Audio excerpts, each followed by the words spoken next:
और मैं दूंगा भी। मेरे पास कागज है, मिनिस्टरों के हैं। उस वक्त वो थे, मुफ्ती सईद साहब थे चीफ मिनिस्टर। नहीं, आज आज आज आपको नोटिस दिया कि आपके घर को डिमोलिश किया जाएगा, यहाँ पर जो है वो इलीगल। मेरे घर को नहीं, मतलब बाकी तो कोई नोटिस नहीं है। एक मेरा बेटा है जिसको मतलब जिसने ऊपर कोई मकान लिया था गुजर से, गुजर यहाँ के व्यापारी जो कि परसों तरकोटा नगर से मतलब वो चिट्टे में पकड़ा गया, 3 किलो चिट्टा पकड़ा गया। इस मकान को जो डिमोलिश किया जा रहा है इसके लिए नोटिस दिया। सर मेरी बात सुने ना, बात क्या है, क्यों वो हो रहा है?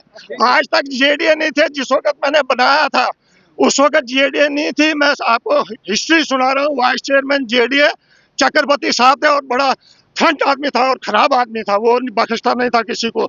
मैंने उसके आगे रिक्वेस्ट की, मैंने कहा सर ऐसे ऐसे बात है, ये शरारती मसला एक गुज्जर है जिसके पास परसों चिट्टा पकड़ा गया, कोर्ट से जमानत हुई क्योंकि उसके पास पैसा और करोड़ों रुपए के मालिक है। सरकारी जमीन, फॉरेस्ट जमीन, स्टेट लैंड बेच बेच के नरवाल का है कोई गुज्जर। मैं शक्ल से जानता हूँ, देखा होगा, लेकिन मेरी उससे कोई जान पहचान नहीं। मेरे बेटे ने उससे बठंडी में जंगलात है कि स्टेट लैंड है, वहाँ पे मकान लिया, उससे ढांचा बना हुआ। उसके बाद मैं यहाँ पे था, मैं बीमार हो गया, बेटा उधर चला गया बहू को लेके।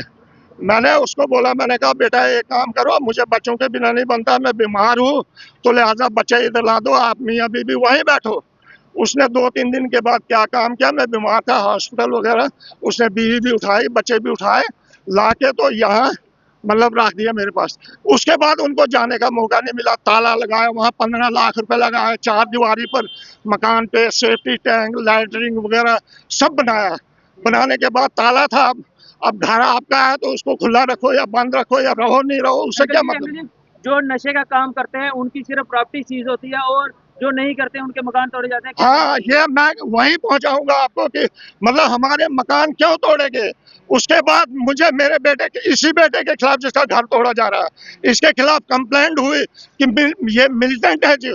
उन्होंने भी शिकायत की मिलिटेंट है। और 2-3 साल पहले यहाँ 250 पुलिस आई थी, लेडीज भी सारी रजौरी पुंछ से। एक मिलिटेंट पकड़ा गया था मिलिटेंट नहीं था, मुझे पता नहीं है।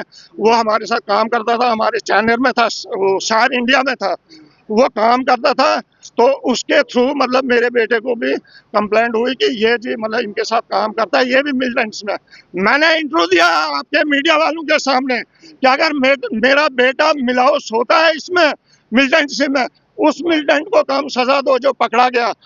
मेरे बेटे को ज्यादा सजा होनी चाहिए, क्योंकि मेरे बेटे क्यों ऐसा काम करेंगे। मैंने बचपन से मेहनत की, मजदूरी की, बाल बच्चों को पढ़ाया लिखाया और मतलब अब आश रखता था बुढ़ापे में मैं आराम करूंगा। तो अगर मेरे बेटे ऐसा काम करते हैं, इनको सजा, कड़ी से कड़ी सजा होनी चाहिए। अंकल कितने कमरे का घर था जिसको तोड़ा गया?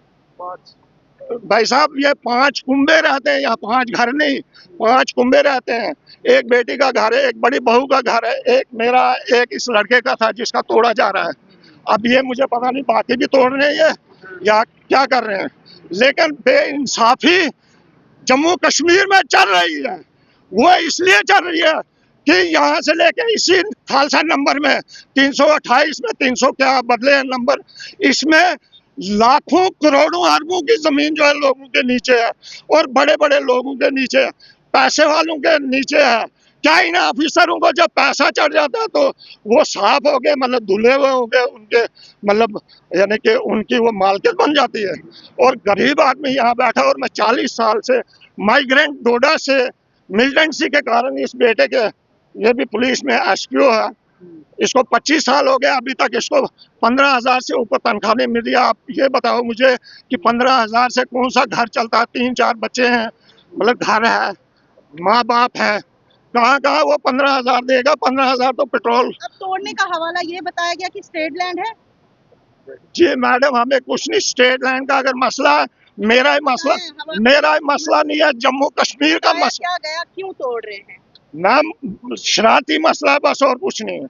शरारती मसला, किसी ने शिकायत की है वो हमें पता है, वहाँ एप्लीकेशन दी है कि मतलब ये जी मतलब इसने अनलीगल बनाया है। हाँ इनलीगल बनाया है। जम्मू कश्मीर में यही है कि मकान इलीगल है, लेकिन लड़के ने नहीं बनाया, वो मैंने बनाया 40 साल पहले, अब लड़के को रहने के लिए दिया। के लोग आए हैं यहाँ पे, तो मैं जानना चाहता हूँ, आप मीडिया के ओर से जानना चाहता हूँ कि ये कौन सी बेइंसाफी, और आप मीडिया का क्या काम है? क्यों इन लोगों को ऐसा काम करने देते हो? इतनी फोर्स लगाई है एक गरीब बंदे के लिए। क्या हम मिलिटेंट हैं? क्या हम चोर हैं? मुझे ट्रांसपोर्ट नगर में 40 साल हो गए, मेरा रिकॉर्ड देखा जाए।